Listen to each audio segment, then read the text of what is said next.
पाकिस्तान की mobile markets में जाली स्मार्टफोन्स की फरोख्त का इंकशाफ एक संगीन मसला बनता जा रहा है, जो सारिफीन के एतमाद को मजरूह कर रहा है और माशी नुकसान का बायस बन रहा है।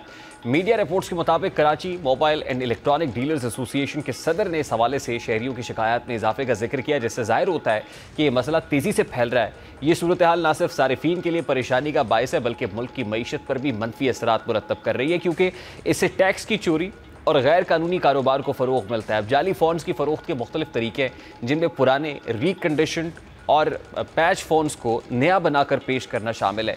रिकंडीशन फ़ोन्स को मुरम्मत करके दोबारा फ़रोख्त के लिए पेश किया जाता है, लेकिन इन्हें अक्सर असली हालत में बहाल नहीं किया जाता और इनमें नकाइस बाकी रह जाते हैं। पैच्ड फ़ोन्स जो PTA से मंजूर शुदा नहीं होते, जिनमें मुख्तलिफ EMI नंबर्स इस्तेमाल करके एक नया फ़ोन बनाया जाता है, ये फ़ोन बज़ाहिर बिल्कुल नए लगते हैं और इन्हें सस्ते दामों में फ़रोख्त किया जाता है, जिसकी वजह से सारिफीन आसानी से इनका शिकार हो जाते हैं।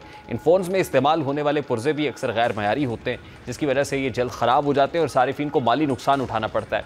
एक शहरी के साथ पेश आने वाला वाक़या इस मसले की संगीनी को वाज़ेह करता है और उस शहरी ने अपने पुराने फ़ोन की स्क्रीन मुरम्मत कराने की बजाय एक नया जो पैक्ड फ़ोन है वो ख़रीदा, लेकिन वो फ़ोन एक दिन बाद PTA ने बंद कर दिया, जिससे पता चला कि वो एक मुरम्मत शुदा फ़ोन था।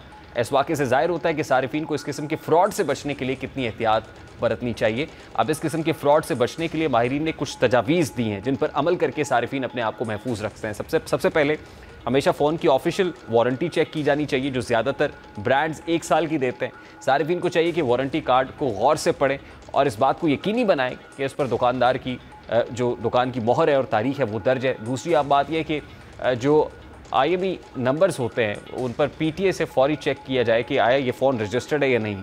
PTA की वेबसाइट पर भी ये सहूलत दस्तयाब है, जहां आप IMEI नंबर दर्ज करके फ़ोन के रजिस्ट्रेशन की तस्दीक कर सकते हैं। और तीसरा, ऐसे मॉडल्स ना ख़रीदे जाएँ जो मार्केट में बंद हो चुके हैं, मतरूक हो चुके हैं या जो कंपनी की वेबसाइट पर मौजूद नहीं है। चौथा, दुकानदार से रसीद ज़रूर ली जाए और वाज़ेह तौर पर तहरीर उसके ऊपर हो कि फ़ोन नया, रजिस्टर्ड और ब्रांडेड है। रसीद पर फ़ोन का मॉडल नंबर, IMEI नंबर और दुकानदार का नाम और पता वाज़ेह तौर पर दर्ज होना चाहिए। हुकूमत को इस मसले पर तवज्जो देनी चाहिए, क्योंकि जाली फ़ोन्स की फ़रोख्त को रोकने के लिए सख्त इक़दामात की ज़रूरत है। इसके अलावा सारिफीन को भी इस बारे में आगाही फ़राहम करने की ज़रूरत है कि वो किस तरह जाली फ़ोन्स की शनाख्त कर सकते हैं और उनसे बच सकते हैं।